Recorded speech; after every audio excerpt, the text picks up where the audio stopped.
Today, you're joining us for We Rise to Our Systems, a live panel powered by Plug and Play.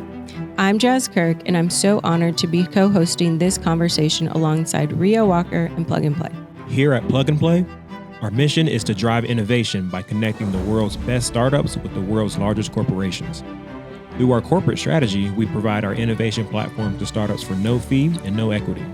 As we aim to drive business development for founders, we ultimately aim to be a resource for startup companies across the world. Together, we're diving deep into the connection between mental wellness and sustainable entrepreneurship. This panel features two incredible leaders, Michael Ledo and Clayton, who are not only building powerful legacies, but doing so with intention, heart, and vision. Whether you're a founder, a creative, or someone navigating the weight of big dreams, this space is for you. So settle in, let's rise, let's reflect, and let's begin.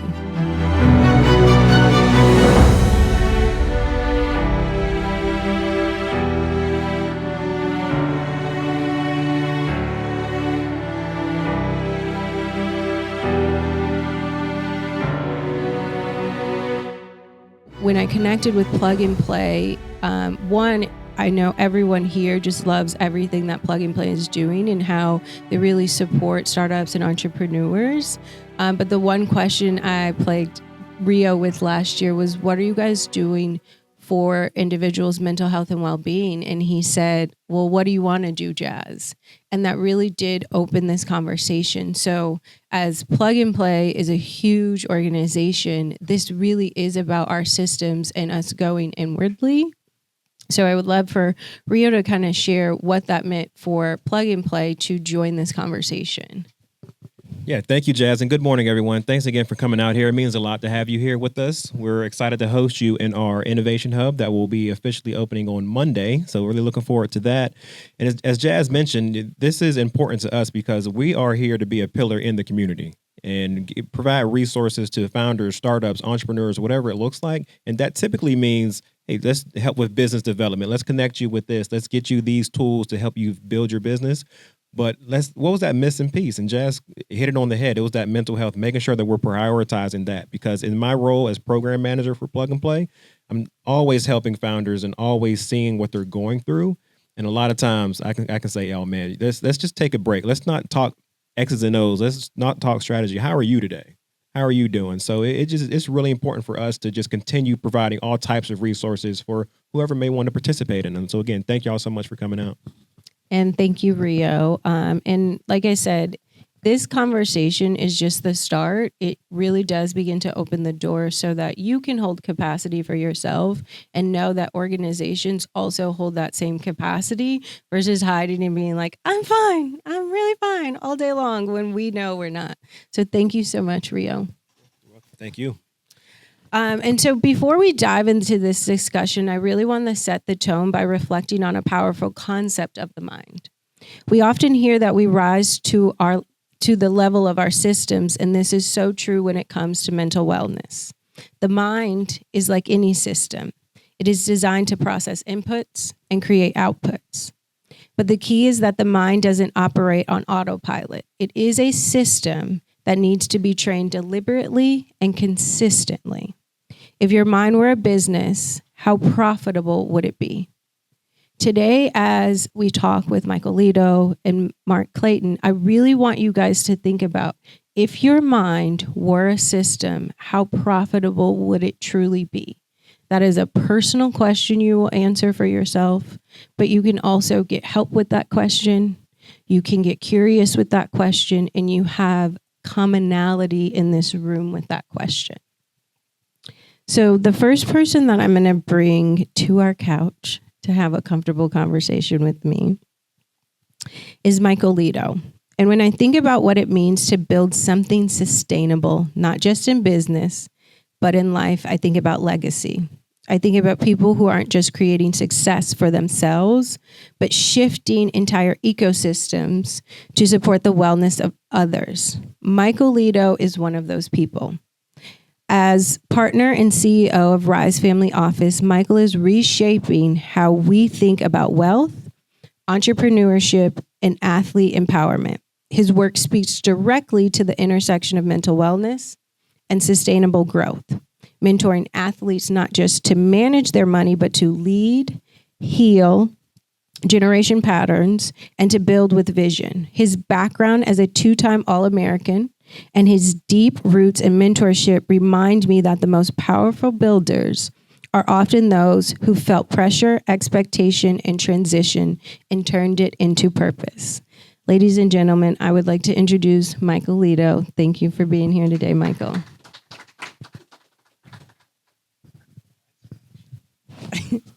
Welcome. Thank you.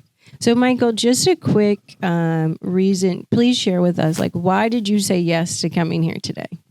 Oh, well, you support me with coming to my Athlete Enterprise Symposium, and we had a great encounter on your podcast. And so we had good vibes, good energy, and I felt like it was a really good opportunity. And I office here at Plug and Play, so I'm a partner. So my family office, I'm here all the time now. So I love Plug and Play. I love what they're doing, and I firmly believe in the discussion that we're having today. Well, awesome. Thank you for joining us. And guys, when I say I didn't even get the question out quick, like the full question out before Michael was like, absolutely, I'll be there. I will speak. So thank you for joining us. Absolutely. The next individual we have is Mark Clayton. And I really want to share, there is something really powerful about people who can reinvent themselves. Not just because they had to, but they chose to evolve. And when it comes to Mark, I think he really does represent that for making unforgettable plays in the NFL to building LIVV Audio from the ground up. Mark embodies what it means to lead with resilience, curiosity, and deep commitment to growth. What I admire most is how his journey reflects one of intentional reinvention, using what once challenged him as fuel to create something impactful, innovative, and sustainable. Whether it's on the field or in business or at home with his family, Mark's life is a living example of how purpose evolves. So, ladies and gentlemen, welcome Mark Clayton.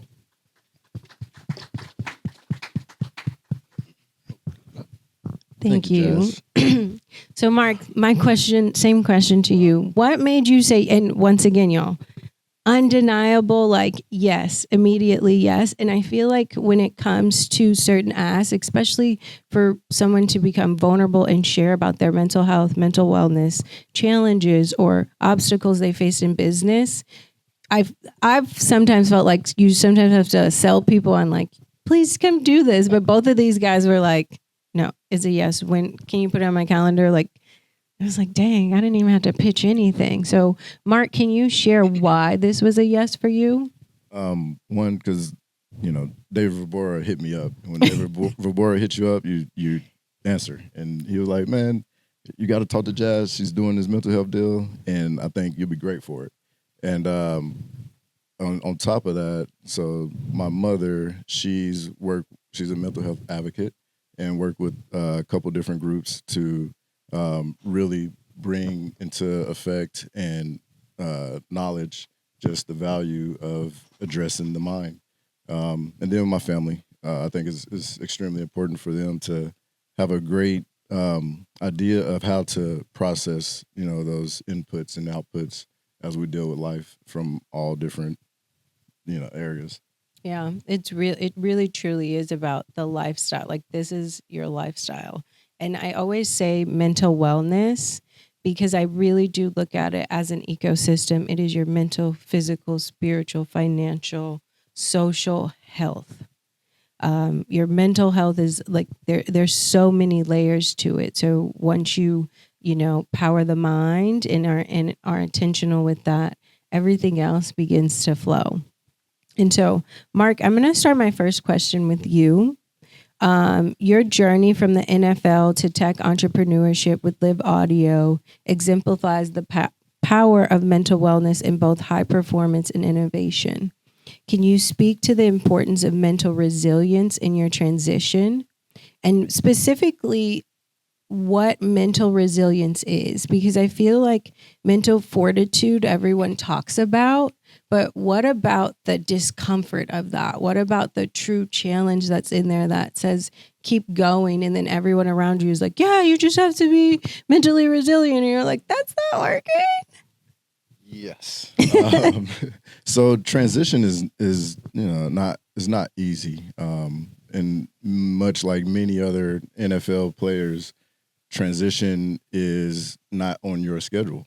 I was injured my 5th year in the league, and it subsequently became the reason why I retired. And so in that space, I was, working on this concept. It was just a pet project, which was the headphone deal. But there was a divorce. There was the reality of the NFL not, being a thing anymore. So life was going to be drastically different. There was a really dark period of coming to grips with that and learning that for what I've done for pretty much all my life since I was 5 years old is going to have to change. I needed to figure out this new language that was on the other side of your entire life, kind of day, schedule, year, being put together for you, no longer being the case. And now it's on you to figure out what that life was like. Thank you. I talk low like Jas. Yeah. And so it's on you to figure out what that life was like. I was fortunate to, kind of have some brothers that pointed me to a counselor that was awesome. And then the NFL had a deal where, essentially for me, for the first time, I was able to spend, it was about 4 or 5 weeks in with counselors processing who I was and what life looked like. As I'm learning who I am, and a huge part of that was breaking down and getting to being honest about my weaknesses, what I am not, where I struggle most, why I struggle most, and getting kind of down to the floor of the weaknesses of who I was a big part of being able to kind of come out and be real with myself and community and people and everybody else that was around me. But it also sounds like you gave yourself time in this moment. It was like when you said you took like 4 to 5 weeks, and this is the first time like you're getting to explore yourself. And that's something that I wish to share with everybody. Everything is moving so fast that sometimes the one thing, I have friends who are like, Jas, what do you do in this moment? I'm like, I just breathe. And it sounds like when you're stressed, you're like, I don't want to hear just breathe. But it really is that moment for you to say, okay, if I can take one breath, now what do I need next? 1 minute, 10 minutes. If I can assess this situation, maybe I really do need 5 days, 10 days, 4 weeks, so that I can understand who I'm becoming. And it also sounded like you got curious. I'm no longer this version. I don't speak this language anymore. I don't wish to pick up this pattern anymore for what's next. How do I get curious with myself and give myself grace?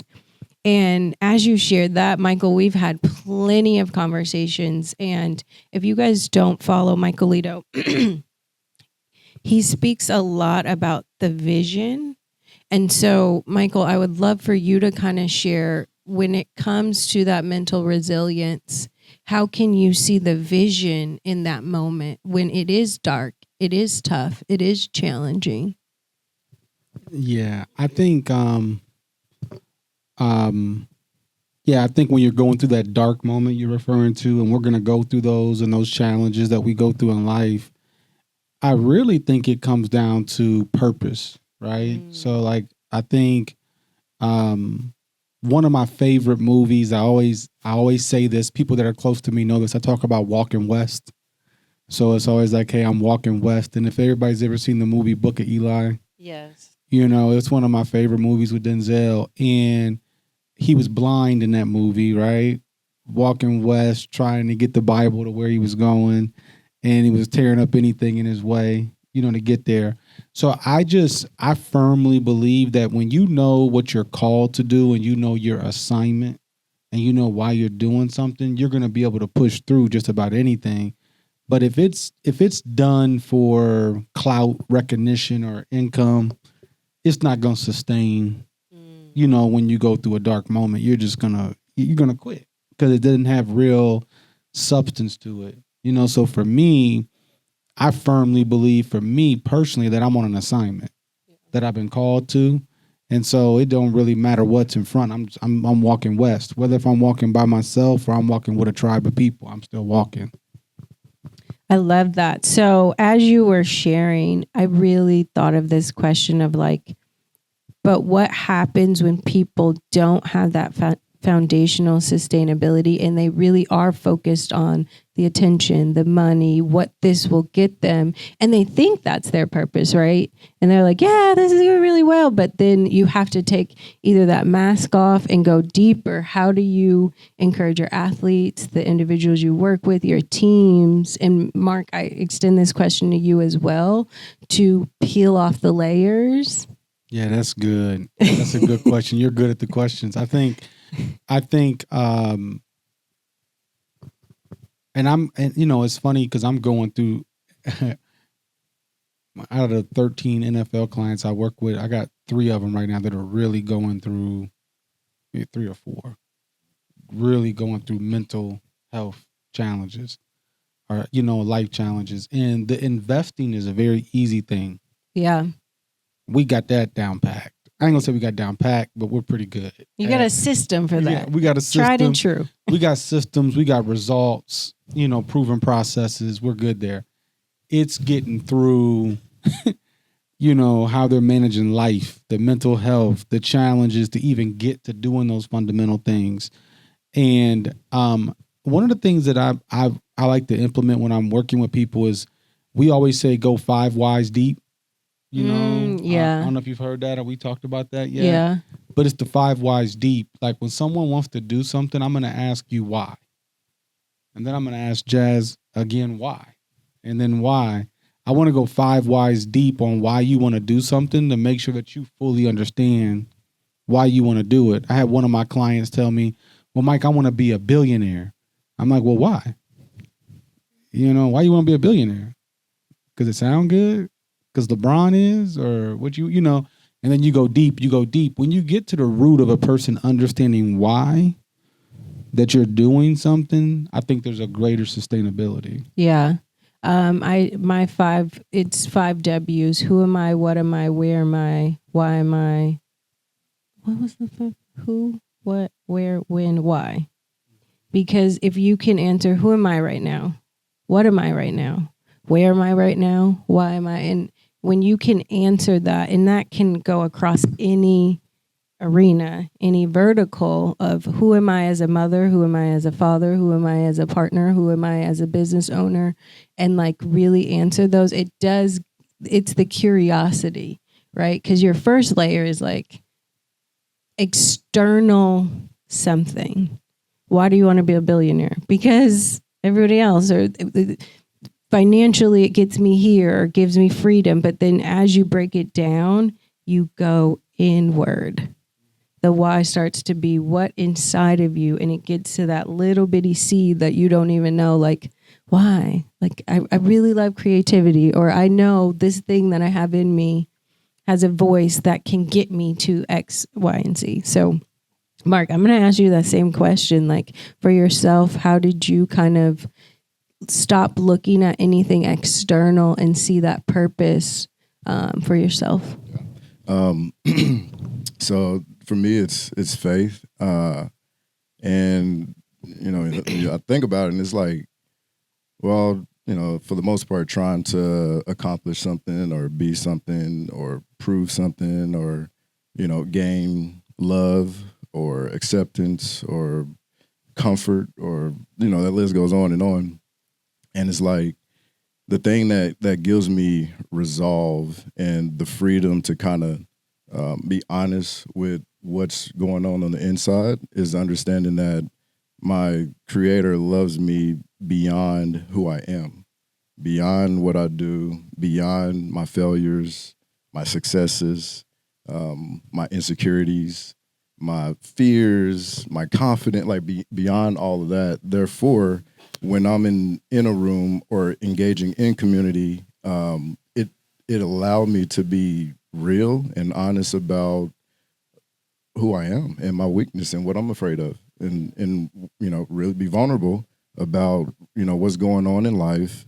And in most cases, you find that in that vulnerability, there's other people that will be like, yeah, like shit, me too, like me too, and then there's this kind of power that comes in real community that says I'm not alone. Like you're not alone. Like I'm here with you. Like we'll figure it out. Like we all don't got to figure it out, but we're working at it to make sure we're okay and have an experience this lifetime that is well. How do you guys help humanize the experience of entrepreneurship? Because as you're talking, the individual, the athlete in you, the athletes that you work with, it's easy to say, okay, work on this. But when you are a founder and you need to get in front of an investor or you're in a room networking, how do you come as that authentic, vulnerable, true self versus the well-pitched, perfect person who has to be like, hi, my name is Jas Kirk, and this is the business that I'm building, but I'm super nervous. And I'm going to be super honest with you guys. A few weeks ago, I went to a walk, and I just shared, like, this is where I am in my business, and I'm transitioning, and I'm genuinely just here to connect within community and make sure that I'm learning the language in things more so than I don't have anything to pitch you right now. Like, and I don't even want to put myself in that space, but I had to learn how to become really comfortable and honest and feel weird. And the more I leaned into this, I was like, oh, these spaces are actually not scary for me. So how do you guys actually share that or help someone navigate that to be like, if you're not there and ready, you don't have to fake it till you make it? Yeah, that's you again. You're good. I'm good. I told you, I've been practicing. I would say that for me, my handle is Authentic Mike. Yeah. So I switched that probably 5 years ago. I think it was. I don't know when it was, but based on previous life experiences where I felt like I had to assimilate. Yeah. As an athlete or a Black entrepreneur, I was from Indiana and it wasn't the best environment for a Black entrepreneur before I moved here. Absolutely love Texas. I felt like I had to assimilate. Yeah. I ain't got no more assimilation in me. Yes. Right. And so if I want to dress like this, or I want to wear my sport coat, or I want to do whatever, I'm going to rock the way I rock. And then when you see what I do or you see what I know, you're going to know my credibility. But I found that there is no power. If you don't have your authenticity is where your power lies. Yes. You know what I'm saying? And being who you are. So for me, if I'm not me, I don't even feel. You can't. Yeah. I don't even know how to operate. So I'm like, I'm going to walk into every and any room and be me. I work with millionaires. I'm around billionaires. I walk in a room with them and I respect them just like I respect everybody in this room, but I ain't going to treat them no different. Yeah. I don't need nothing from them. And they get that sense when I walk in the room. I'm going to respect them. If you made $1 billion off of real estate and you're talking about real estate, I'm going to respect you in that vein and that vertical and that sector. But if we start talking about what I do, I'm like, you might be superior to me there, but I'm superior to you here. Yeah. So it's just, I operate like that. But being in your authentic self let you really lean into the confidence. The work that you've put in helps speak volumes before anything else. So it really is being authentic and true and not putting on a mask or someone else's clothes. You really settled into self.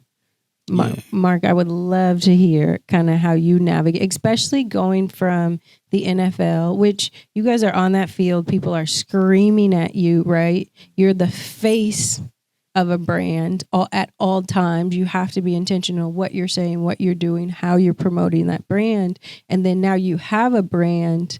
So how did you navigate that? Well, I learned a lot from, working with or playing for really great brands, University of Oklahoma, Baltimore Ravens, and St. Louis Rams, now LA Rams.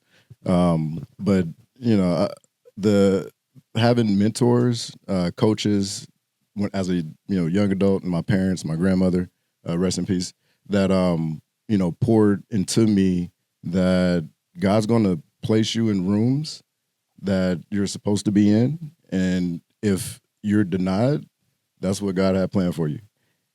Don't fret, don't panic, don't worry if you're not getting something that you want today. Just because it didn't happen today doesn't mean it's not going to happen. And it really taught me to kind of go through life with my palms up, hands open. And it's like, Lord, if it is, you'll place it. If it ain't, you'll take it. Yeah. And I trust that that's good for me. Yeah. And it allows me to kind of have this peace entering a room to just be and enjoy the moment and know that this is a relationship that might be go beyond this meeting, this business deal, whether it happens or not. We may go have a beer together. I don't know. I don't know what it is, but I know, God's in that room, and so I can trust what comes out of it. It sounds like surrender is there. You brought this up before, faith, and I know, Michael, we talk about faith all the time. But it wasn't until for my podcast I interviewed an investor, and he shared faith is business. That's what business is. It's faith. So to hear you speak several times about faith in that aspect of surrender and leaning into your authenticity and your purpose, that's mental wellness. That's the relationship, the connection with the mind. It is this surrender, this curiosity, and all of that. And as they're speaking, I really want you guys to really take those like tidbits home, because when you have dark moments, you have discomfort, you got to lean into something bigger than yourself. The belief is not like you water it with belief. But everything else, it is going to be challenging. It is going to be a stretch, an expansion and all of that. And so I always, when people bring up faith, I'm like, business is faith. Like, that's all it is. So my next question comes to technology. Mark, you specifically have a technology product. And then, Michael, you work with entrepreneur athletes who invest in these kinds of things. What can you guys specifically share about how that is impacting or affecting mental health, wellness, and everything?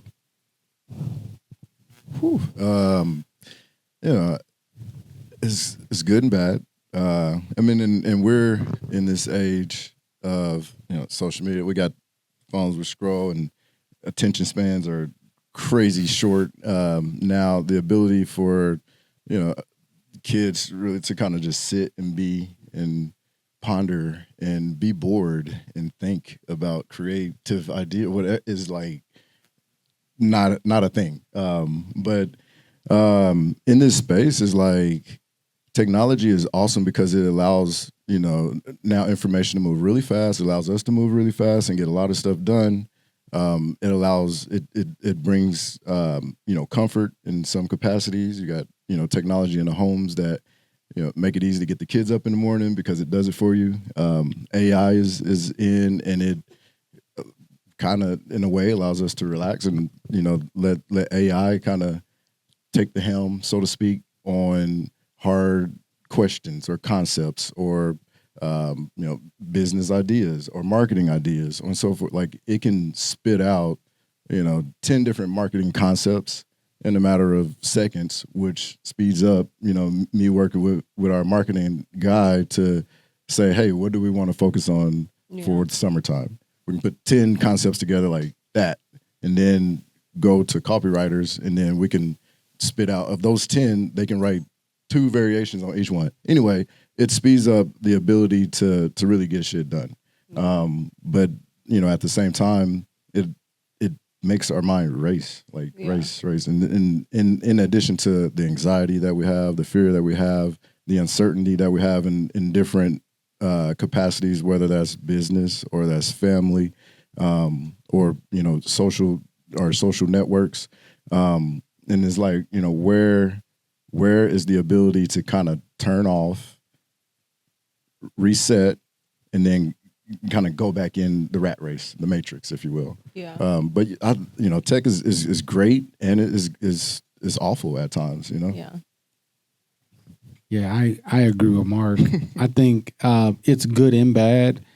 I'm a firm believer that our ego at a different state. One of my favorite authors, Eckhart Tolle, really does a really good job of breaking down the ego. And when he talks about the ego, it says the ego lives on the past and the future, right? So the ego is the enemy to the present moment. Really, when you look at life, all we have is the present moment. The past doesn't even exist. The future doesn't exist. But technology robs us of the present moment. I'm with my girls the other day, and we're walking in a store, and I'm like, can you just be present for a moment? Can you be here? Can you be there? Can we? Man. And it's like, I feel like people are so consumed by other people's lives that they rob their own reality, right? It's like you're just so busy scrolling on other people's stuff and looking, and it's just like you can't have no stillness, no presence, no peace. So I think the technology is absolutely amazing for business and for scale, but on a personal level, I think it's kind of a really big distraction. Yeah. And so I specifically asked that, of course, plug and play at this vertical is sports and tech. So not everybody here is sports. Others are tech. But when you think about how they even shared, like it's great, it's good and bad. So if you are someone who is super tech focused, you have to be super intentional in taking a step back because things are moving at warp speed. But then the reality of your situation is you are not present because you are so future focused. And like Mark shared, like it's going to have an output of 10 different things. And my question earlier, how is your mental system? How profitable is your mental system? Your mental system cannot put out 10 outputs when you put nothing in it. But your text, your AI or whatever can put out all of that because you put something in it. So you're fueling that. You have to remember to fuel the self and take a step back and be really intentional of how do you come back present? Because tech founders do find a lot of burnout because they're scaling it extremely fast. And you're not meant to sustain that pace. And that was the other thing I thought about is like when it comes to pace, how do you guys address that with yourselves, with your teams, with your entrepreneurs? I am a runner. And the one thing I say, 1 mile is the same distance for every single person. If you take 12 minutes, 6 minutes, 2 minutes, 24 minutes, you reach the same goal, but your pace is your pace. If you can't run 100 miles a minute and think you're going to sustain that for a year, 2 years, 4 years, 10 years. So find your pace. And as a marathon runner, you got your marathon pace, you got your half marathon pace, you got your 5K pace.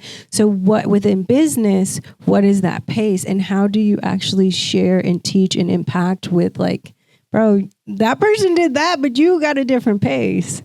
No, that's heavy. So I kind of learned my pace. I had some health issues like 2 years ago, and I remember talking to one of my doctors, and she was like, because like I think my mental capacity is really, really strong from a standpoint of like the amount of pressure or things I can deal with and whatever. And when you're an athlete and you go through, like I was a running back, so when you go through that stuff and it's like, the way we're trained, it's like, yo, I remember back in the day when I used to be married and I was like, people, anxiety, what is anxiety? Like, get over it. Like, I don't even believe in anxiety. And then when I was with the doctor, she was just like, yo, you you dealing with stress and you don't even know you dealing with it. My mind was one thing, but my body, the impact of my body was something different. And so when I had to come to that realization, I had read this amazing book. I'm a big reader, and this book talking about how to vibrate higher daily. And it was talking about how like life is all about energy, right? Like we got energy and a frequency up here. And then, you know, people every day, we're either operating on a low frequency or a high frequency. Most people live life operating on low frequency. Yeah. And you get accustomed to operating at that frequency. And the only way that we can improve our frequency is to identify what our high vibration activities are. One of my high vibration activities for me is smoking cigars. Okay. You know, another one is walking. Another one is, you know, listening to music, whatever it may be. I know I have it on my phone. I got a list weekly and monthly. If I don't tap into these high vibration activities, I know I'm operating on a low frequency. And so when I feel myself operating on a low frequency, I know exactly what to go do. Yeah. So I go do those activities. And so I think that's a way of how I handle the pressures of my entrepreneurship. If I'm like, it's hitting me, I'm like, okay, cool. I'm vibrating low. Let me go do this. My vibration comes back up. If my vibration's high, I give the greatest output in what I'm doing. But if my vibration is low, my creativity's low, my patience is low, you know, my tolerance is low, so on and so forth. Yeah. That's good. I'd say, you know, and well, within the company with the guys is like our deal is faith, family, focus, finish. And the verse is, you know, love the Lord your God with all your heart, all your mind, all your soul, and love your neighbor as yourself. And I'm like, you say the high vibration activity is like, how do I love myself well, and how does that flow downstream with anybody that's in the circle and I'm working with? Is like, all right, you know, I want to make sure that they have the ability to, you know, do what makes them feel good, because I know when it's time for output, you're going to get more. It's going to be better. You're going to be happier. You're going to enjoy what you're doing. And so, you know, for me, it's like I love playing golf. I love playing basketball. I game sometime. I grew up a gamer. It takes me back to my childhood, and I go in those places, and it just revives me. And then, you know, with the family, with my wife and my kids, we have a great time. Like I have fun with that. Work is like, I get to do that. Yeah. It's a, you know, I got to play football. That was, you know, by God's grace. And so work is similar in that regard. Is like, I get to do that to provide for my family, so we can have these moments of connection and doing life together. And it goes with my friends. So we have these moments of connection and doing life together. When I'm on my deathbed, I'm not going to regret having those moments with my family and my kids and my friends ever. I may, you know, not necessarily hit a KPI. I may not, you know, build the business to whatever, or I may not, you know, do a number of things. But with those relationships, I'm not going to miss on that. And that, you know, for the most part allows me to feel grounded and go into the world, the big, mean world, with the fear, with the uncertainty, and kind of know that they have me. You know? Yeah, I feel like as you guys both shared that, Michael, when you brought up your 5 whys, it really does you get clear on your whys, so you know that like my time with my family is important, or I get to go to work, so I'm going to make this the work I do is enjoyable, and I get to do that, and I impact every individual on my team we interact with, and there's this lightness when you talk about your vibration, like you're operating from a high vibration versus a burned out, low, stressed out. When people meet you, they kind of have that like, I don't know if I like that guy. He's kind of, but when you know someone's operating at a higher frequency, you're like, man, it's something about him. Didn't say much, but he had energy, right? But every activity that you guys shared was play or presence. if it's cigars, if it's going on a walk, if you're with your family, if it's gaming, if it's basketball or golf, like it is really important to find things that are not monetized. I say this to people all the time. Have you ever said to someone like, what are you currently doing that's super exciting?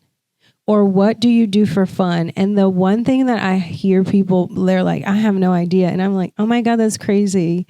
In summers, I take salsa dancing and I'm terrible at it. But I learn it's the one activity that I get to turn off and I get to be bad at it, and nobody's like grading me or telling me what to do. Nobody pays me to do it. I laugh, I have fun.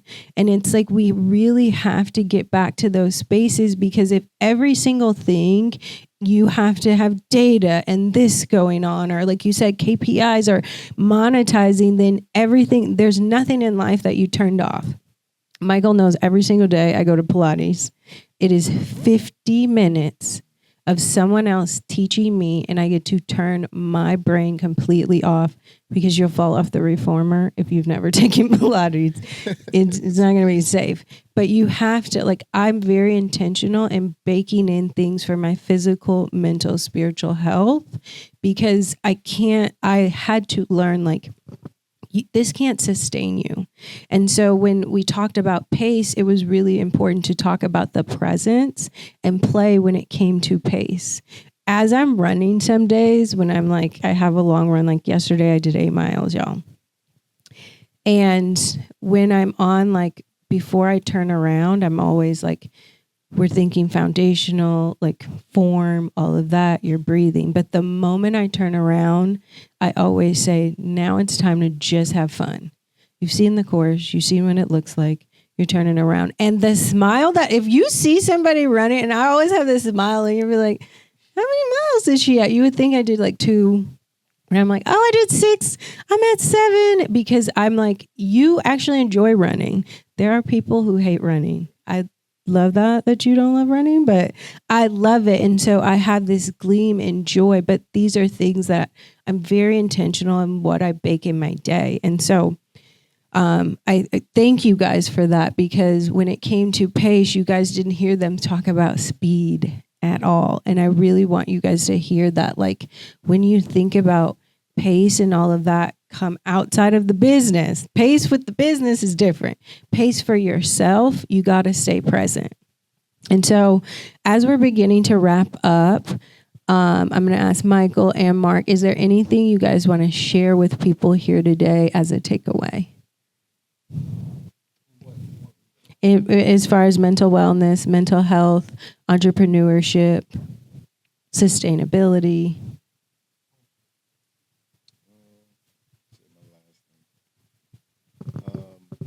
I'd say one of the things that is, I guess, very foundational for me just engaging with life and loving the Lord is that I've come to terms where it was like, you know, in life I don't really deserve anything. I've been forgiven much, and I've been forgiven by my Heavenly Father. And at that point, for me, that's where the peace kind of flows in. And I feel like when people, connect or talk or speak or whatever, they kind of feel that ease of life, ease of being. But that is the peace that comes from me understanding that I've been forgiven, and given grace that allows me to then love and give grace to others. Myself first, my family, and then everybody else. Yeah, I would say there's 2 things I would share that are both written on my whiteboard in my office that are somewhat compasses for me on just living life now. One is business and one is more spiritual. On the spiritual side, I was reading and I came across this term I had never came across before, and it was really crazy because one of my friends, I had talked to him maybe like 2 weeks before I was reading the book, and he had said it, and I was like, I heard that, but this dude is really deep, really spiritual. So I heard it, and I was like, okay. And then when I was reading, I saw it in the book, and I was like, oh wow. But the allness of God, right? I've never heard someone say allness of God. He had referenced it as allness of God, and the allness of God is defined as health, wealth, and harmony. And I had always heard about this whole health and wealth thing. I hear it all the time. Health and wealth, health and wealth. But I'd never had heard this harmony element. And so it's health, wealth, and harmony. And so when you think about harmony, right? And I'm a fan of jazz, and you think of a nice jazz trio. You ever seen someone playing a trio and they got horrible harmony? It don't sound too good, right? But you sign a group that really, you listen to the bass, you listen to the trumpet, whatever, and there's beautiful harmony. I don't have much of a tolerance to work with people or experience life that lacks harmony, right? I'm trying to make good music. So I kind of look at that from a standpoint of health, wealth, and harmony on the allness of God. And then the other thing is from a business perspective, when we look at business, I think there's 3 key elements. We call them the 3 R's. It's relationships, reputation, and results. You know, if I got solid relationships, I got a good reputation, and I get good results, my business is going to be pretty good. But too many times people are only care about the results. Yeah. And they don't value the relationships, and they don't value a good reputation on what people have to say about you. So I would leave with those things. I love all of those. Man, they're dropping gems. So right now I'm going to open the floor. If anyone has questions, you can raise your hand. Okay. Let me get up and I'll give you. He's been here this whole time. So. Well, thank you so much for being out here, and thank you, gentlemen, for giving me the information that you gave, and for you, Mark, right? So my question to you, when you were telling me the story about you had the injury, and I cannot imagine something like that happening to me, and I could only imagine what you went through. But I started wondering, was it God that got you to go to the people to help you, the people that helped you, or was it the people got you to God? Which way was it? I think, layers, just a part of the kind of fear that was all in that was in that space. The injury happened as I got signed to Baltimore. My first contract was like a 5-year contract. There was a holdout. I didn't sign a second contract in the NFL at all. So I had one contract, and right before the injury, we were negotiating a new contract, $50 million contract. Then I got injured. And then I go into the offseason, and they signed me back on a prove-it deal. But in that place, to me, it's God uses people, places, things to manage circumstances and get you to where he would have you go. And so it was like my brothers that had already been in my life that essentially was able to, hey, you should come here and check this. Come down to Miami, do some rehab, stay a couple weeks. I ended up staying for 2 years because Miami was awesome. Connected with, who was my big brother now, was a pastor at a church there where I ultimately learned the gospel. And so that came out of me not knowing what my future held at all. I was pretty sure I would return to the NFL, and it didn't happen. And I really wanted to. And I never signed a second contract. And so life had to change drastically instantly. I spent a lot of money while I was in the first contract. And so I had a divorce, in that space. And so it was like, man, I'm still late 20s at this point. I'm like, I don't know what life looks like. I don't even know how to speak the language of outside of football. And so, it was pretty grim. And, having guys just kind of lean. there was a point in which I would, I would go to the church, and I had not shaved. Like I was just kind of like, fuck it. But I would go to church, like, and they would ask, a couple of times they asked, it was like, "Are you here for the meals?" And I was like, "Here for the meals." They feed the homeless like on certain Sundays, and I was like, "No, I'm just going to church." But I was that's where I was to give you a picture of like I was over it or didn't matter, so to speak. Just the low of life is completely not what I thought it would be. That's where I was at, and to me, God uses people to help.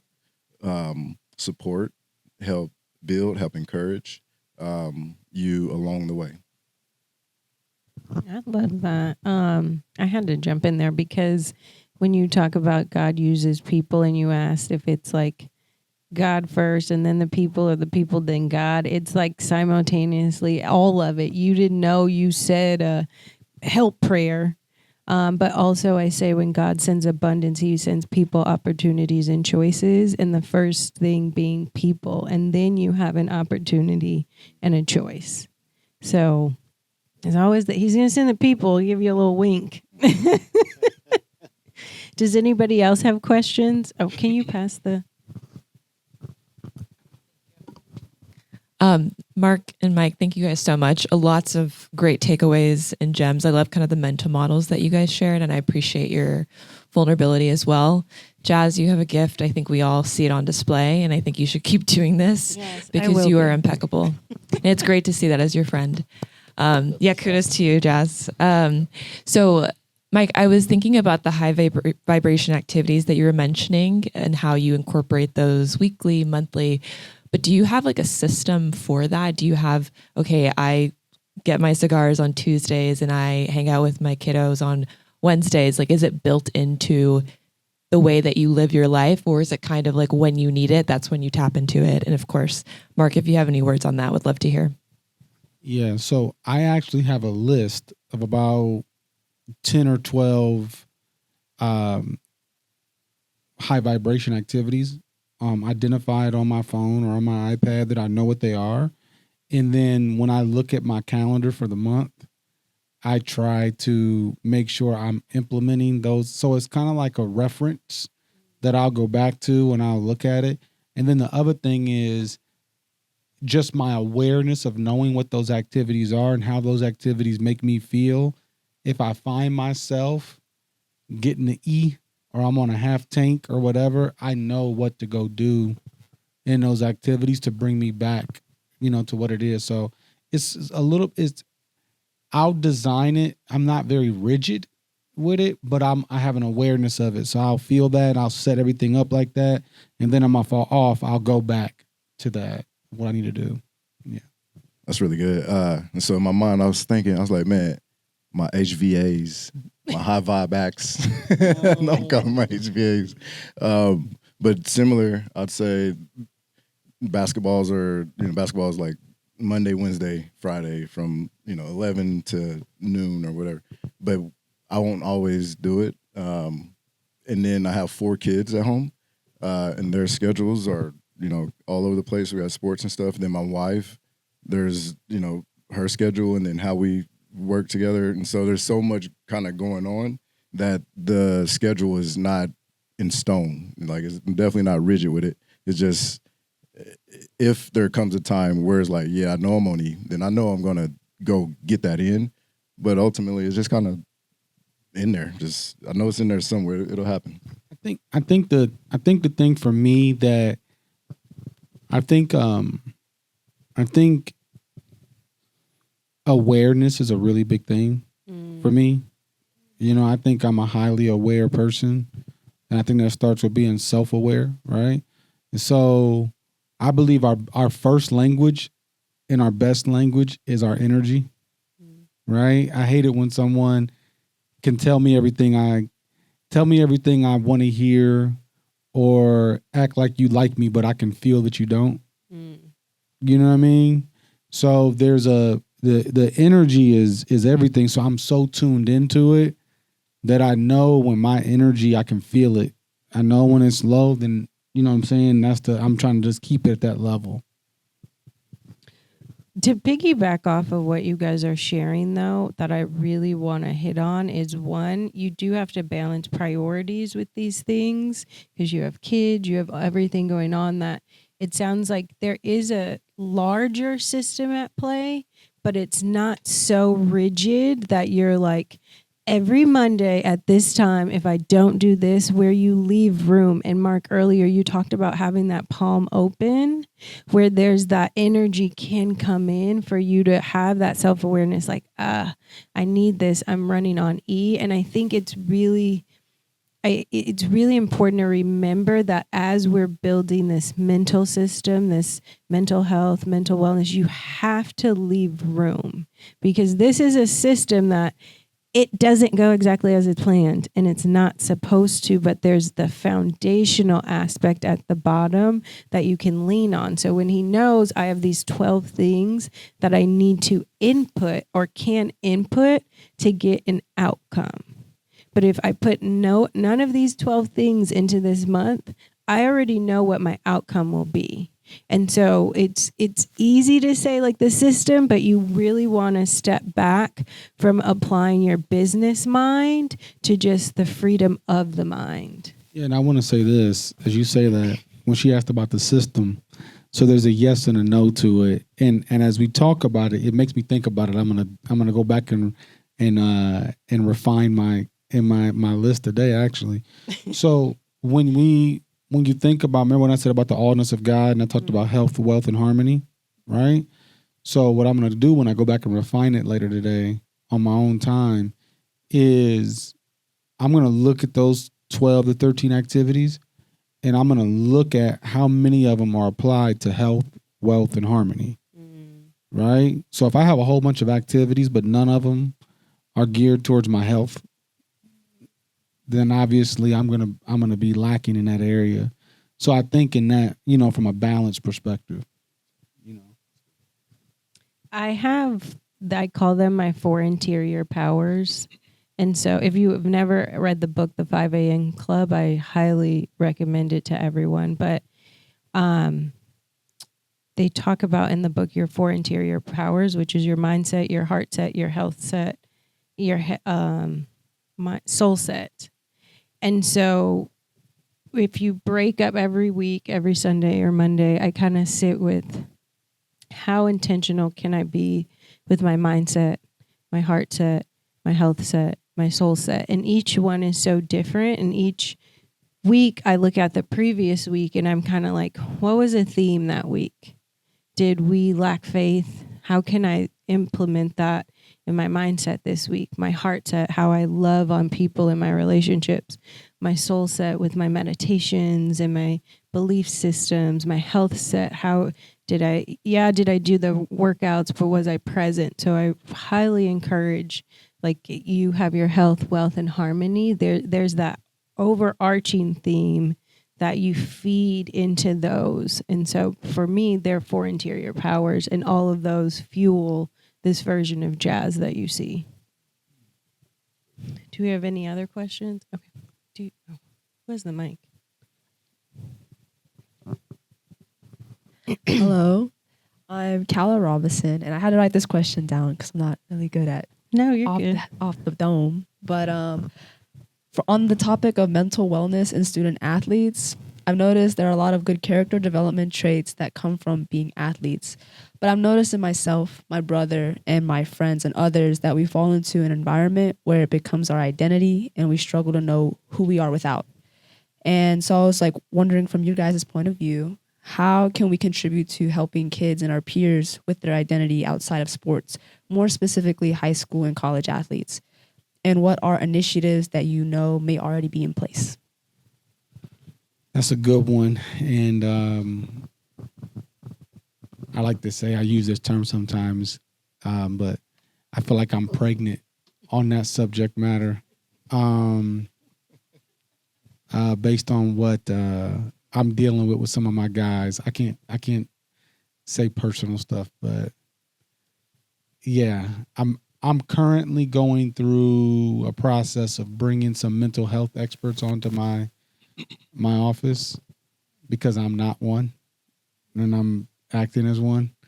And so it's just, it gets in the way. So I would say this.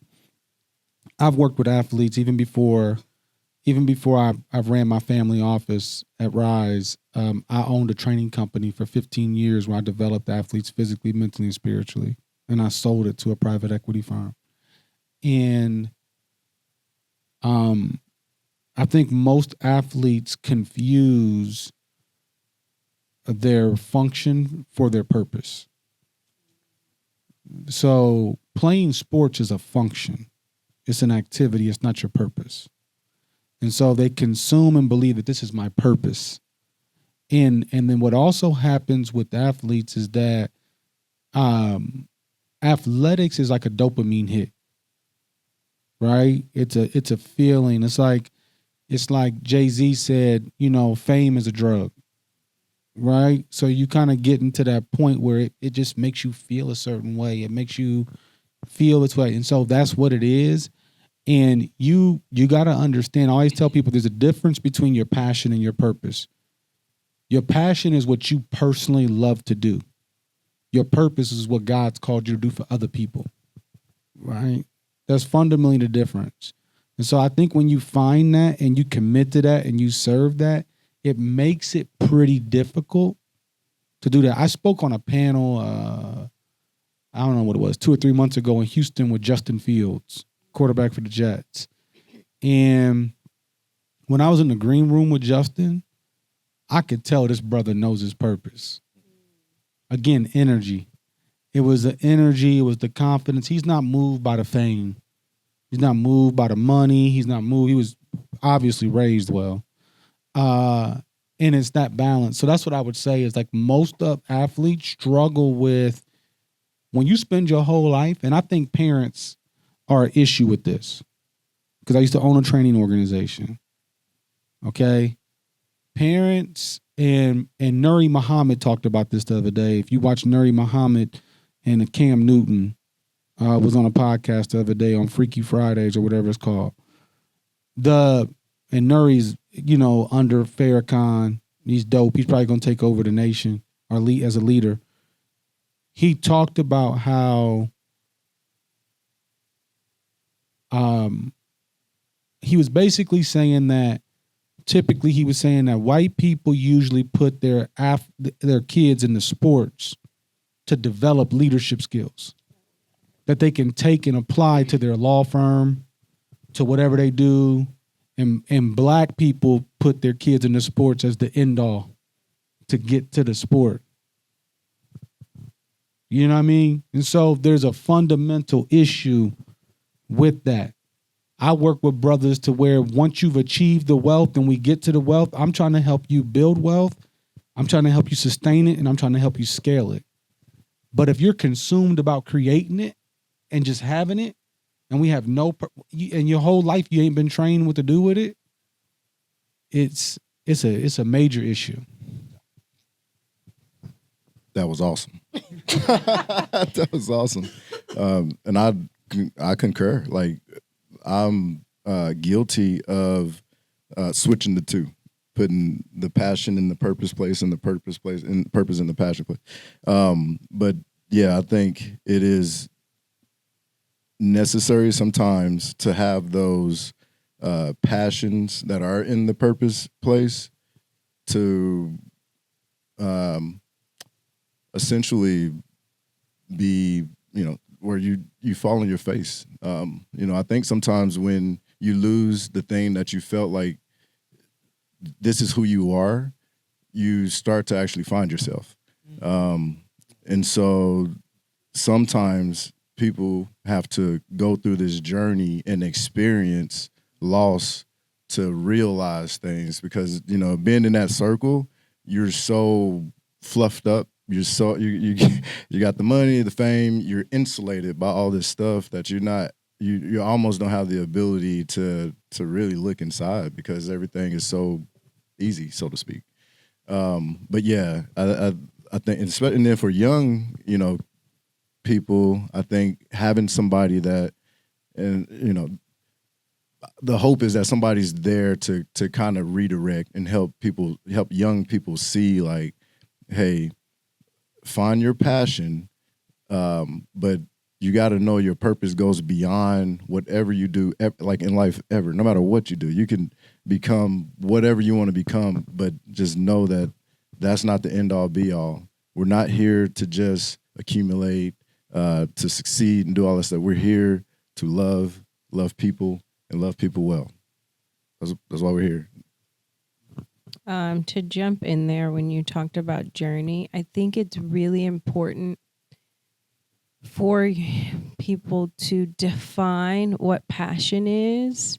I always bring up curiosity because you'll think it's the thing I'm doing or the thing I've picked up. And you need to start defining these and going back to Mike's why. Why am I passionate about this? Is this my purpose? If I go 5 levels deep, how do I know? And it's getting curious, but on your journey, it's a journey of unfoldment. When we're young, we're like, this is who I am. No, this is who you are at this age, this time, right now. And there's going to come a time where you are unfolding again and you're meeting yourself again. And there's grace in there and time. And through social media and technology, which we talked about this earlier, when systems have outcomes that are so fast, it makes you think you need to be that fast in your growth, your evolution, and your evolving, and you don't. You're not supposed to be as fast as AI. So if you say tomorrow you want to go into marketing versus being whatever sport you play, how long did it take you to master? Can you put your 10,000 hours into that? Everything now is like, tomorrow I'm a CEO. It takes so much time, dedication to be someone who said, I established a business versus someone who is actually leading and executing a company. So it's really about gifting yourself time and grace.